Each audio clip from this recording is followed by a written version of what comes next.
우리가 모르는 사이 계속해서 독도를 노리고 있는 일본의 스텔스 도발에 참다 못한 한국 정부가 개발한 아이디어를 생각해냈는데요.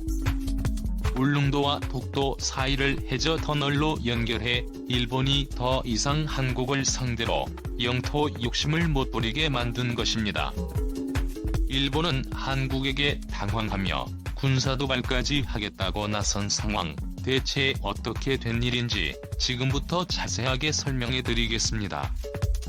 왜 여기로 연결되는 거야? 당황한 남자는 다시 한번 틀린 글자가 없는지 확인하고 타이핑을 줬지만 결과는 처음과 동일했습니다.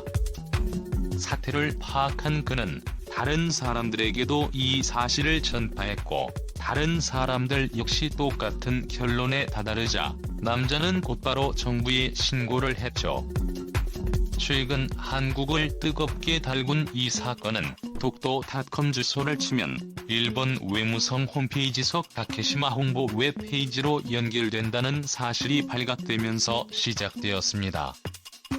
과거 독도닷컴 주소는 한국어로 된 한국 독도 소개 홈페이지로 연결되었지만 정확한 시점은 모르지만 어느새인가 일본 외무성 페이지로 연결이 바뀐 것이죠. 네티즌들은 이 사건에 심각하게 바라보고 사건 조사에 들어갔는데요. 도메인 소유자의 정보를 조사하던 이들은 소유자의 국적이 미국 국적인 것은 확인했으나 언제 어떤 경위로 이 주소를 손에 넣었고 일본 외무성 웹페이지로 연결했는지는 알 수 없었습니다. 독도를 소개하는 일본 외무성 웹페이지는 일본 정부의 지원을 받아 다케시마의 정당성과 한국이 독도를 불법 점거하고 있다는 사실을 홍보하는 페이지로서 터무니없는 주장이 적혀있는 페이지인데요. 이번 사건도 일본 정부 혹은 일본이 계획한 일이라는 것은 자명한 일. 한국도 이에 지지 않기 위해 죽도를 활용해 다케시마 JP라는 일본 도메인을 한국 외교부 웹사이트로 연결하도록 조치했습니다. 때 아닌 한일 전쟁이 인터넷상에서 벌어진 셈인데요. 일본의 교묘한 독도 훔치기 계획은 우리가 모르는 사이에 지속적으로 행해지고 있는 것입니다. 현재 일본 외무성으로 연결된 홍보 페이지는 다음 달 27일까지 계약된 상태로 만약 도메인 소유자가 비용을 지불하고 계약을 갱신하면 독도닷컴은 꼼짝없이 일본 손에 넘어가는 것이나 다름없는 상황. 독도를 세계에 알리기 위한 작업이 오랜 기간 계속되어 왔지만 그에 못지않게 일본 역시 사소한 부분에서 영토 침략을 진행 중에 있습니다. 일본 교과서에도 이와 비슷한 일이 또 한 번 일어났는데요. 일본 고등학교 2학년 이상 학생이 사용하는 역사 교과서에 조선인 강제연행과 일본군 위안부 표현이 삭제된 것이 발견된 것입니다. 결정적으로 일본의 사회 과목 교과서의 19중 모두 독도는 일본의 고유 영토라는 기술을 담으며 일본은 변하지 않았다는 것을 드러냈죠. 일본 문부고 학생이 내년 사용하게 될 239종의 교과서를 심사 완료했지만 제대로 된 검증이 이루어지지 않은 것이 발각된 것인데요. 하지만 일본 정부 입장에서는 아무런 문제가 없다는 주장입니다. 어디까지나 조선인 징용 관련 부분에는 교과서만의 역사적 기술의 다양성이 확보되어야 한다고 말하며 독도의 다케시마 기술에 대해선 분쟁 지역이기 때문에 이를 독도로 표기하는 것이 아니라 다케시마 표기하는 것이 틀린 표현이 아니라고 말한 것이죠. 심지어 역사 교과서 12종 중 8종에는 한국이 현재 독도를 불법 점거하고 있다는 기술을 포함시켰고 극우 성향의 교과서에선 한국이 일방적으로 자국 영토라고 주장하고 있다는 기술이 발견되었습니다. 여러 번 기술을 고치겠다고 말을 하면서 일본은 언제나 그렇듯 앞에서는 사죄하는 모습을 보여줬고 뒤로는 말을 하나도 안 듣는 행동을 보여주었습니다. 독도를 보호하기 위한 한국 정부와 한국인들의 특단의 조치가 필요한 시점인데요. 특히 시류지배를 걸고 넘어지는 일본의 주장을 효과적으로 반박하기 위해 다양한 아이디어가 나오던 중 한국 정부는 놀라운 계획을 추진하기에 이르렀는데요. 바로 울릉도와 독도를 연결하는 해저 터널을 만드는 계획입니다. 그동안 독도는 우리 땅이라는 이야기를 했어도 실제 독도를 찾아가거나 이를 둘러보는 일은 쉬운 일이 아니었습니다. 하물며 독도에서 사는 것은 쉬운 일이 아니었죠. 이를 일본은 끊임없이 걸고 넘어진 곳이었습니다. 실제로 살고 있지 않은 땅을 자기 땅이라고 주장하는 것은 말이 안 된다는 게 그들의 주요 논지였는데요. 무조건 국민 중 누군가가 살아야 그 땅의 주인의 나라, 곳이 되는 곳은 아닙니다. 일본도 수많은 무인도를 지배하고 있지만 그걸 살지 않는 섬이라고 해서 일본이 소유하고 있지 않다고 주장하지 않는 것처럼 말이죠. 설사 그들의 주장을 받아들인다고 해도 독도에 거주하고 있는 해양경비대와 독도 주민이 있기 때문에 일본의 주장은 아무런 효력이 없었죠. 하지만 그것만으로는 부족한 것이 현실입니다. 많은 국민들이 독도를 쉽게 방문해 실제 자신의 땅인 곳을 인지하게 할 필요성이 있는 것이죠. 유람선을 이용하거나 울릉도 주변에 울릉공항을 건설, 사람들이 자주 이용할 수 있게 독도를 자연스럽게 방문할 수 있도록 하는 것이 가장 먼저 떠오르는 아이디어였지만 실제 독도를 찾아가기에는 자연 조건의 영향도 많이 받을 뿐더러 독도에 발을 딛기도 어려운 게 현실이죠. 여기서 해저 터널의 아이디어가 등장한 곳입니다. 울릉도와 독도를 해저 터널로 연결해 울릉도 주민이 독도에 자주 찾을 수 있도록 하거나 울릉도에 방문한 외부인이 해저 터널을 이용해 독도를 방문한다면 사람들이 독도를 더 편하게 접근할 수 있습니다. 게다가 울릉도와 독도를 물리적으로 연결하면 독도를 한국 소유의 땅이라 주장하기도 더 쉽다는 장점이 있죠.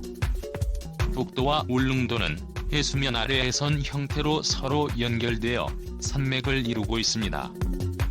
또한 안정적인 형태의 기반함에 서 있기 때문에 터널 공사에 있어서 무너질 위험 없이 안정적으로 두 섬 사이를 연결할 수 있는데요. 울릉도 독도 사이에 위치한 안영복 회선을 중심으로 두 섬을 연결한다면 자연에 큰 피해를 끼치지 않고 공사를 할 수 있다는 점 역시 장점입니다. 기술적으로도 해저 터널 연결은 아무 문제가 없습니다. 한국은 해저 터널 기술에 있어서 세계적인 수준으로 여러 프로젝트를 통해 건설 기술의 위명을 떨친 국가이기도 한데요. 작년 국내 최장기 리에소 터널을 개통하면서 대내외적인 관심을 한몸에 받은 국가가 바로 대한민국입니다. 국내 시공기술로 완성된 보령 해저 터널은 총 사업비 4,881억 원을 투입해 충남 보령시 신흥동 대천항에서 5,000명원 산도로 연결하는 터널입니다. 전 세계적으로 따져보면 5번째로 긴 해저 터널인데요. 6.9m 길이, 중순수 해저 구간이 5m에 달합니다. 국내 최초로 발파 굴착방, 식이나 침공법을 사용했는데요. 단단한 안반의 구멍을 뇌화약을 정차 1에 폭발시켜 안반을 뚫는 방식으로 시공기회를 단축시키는데 큰 역할을 했습니다. 게다가 공사 중 터널 내 해수 유입을 차단하기 위해 IMD 시스템을 적용하기도 했습니다. 기존에는 집안에 갈라진 틈에 충전재를 주입해 해수 유입을 막았으나 정밀 제어가 불가능해 해수로 인한 피해가 있었는데요. IMT 시스템은 충전재를 컴퓨터를 통해 정밀 제어가 가능하게 바꾸면서 동시에 여러 곳에 충전재를 주입해 수가 쏟아지지 않도록 방지하는 것이 가능합니다. 이 기술을 본 해외 건설업계는 한국을 보며 해저 터널 착굴의 기술 혁신을 이루었다는 평가를 줄 정도였죠. 이와 더불어 현재 정부가 설치하고 있는 울릉도 사동항을 군사기지 거점으로 만든다면 군병력까지 울릉도에서 운영할 수 있어 설사 일본이 함대나 잠수함을 통해 도발을 하더라도 바로 울릉도에서 독도까지 한다름에 군대를 출격할 수 있다는 장점도 있습니다. 해저 터널을 이용해 군사들을 울릉도에서 바로 독도로 보낸다면 현재 독도를 지키고 있는 해양경비대본들 외 빠르게 군을 배치할 수 있어 일본의 도발은 물론 다른 세력의 공격에도 재빠르게 대응할 수 있습니다.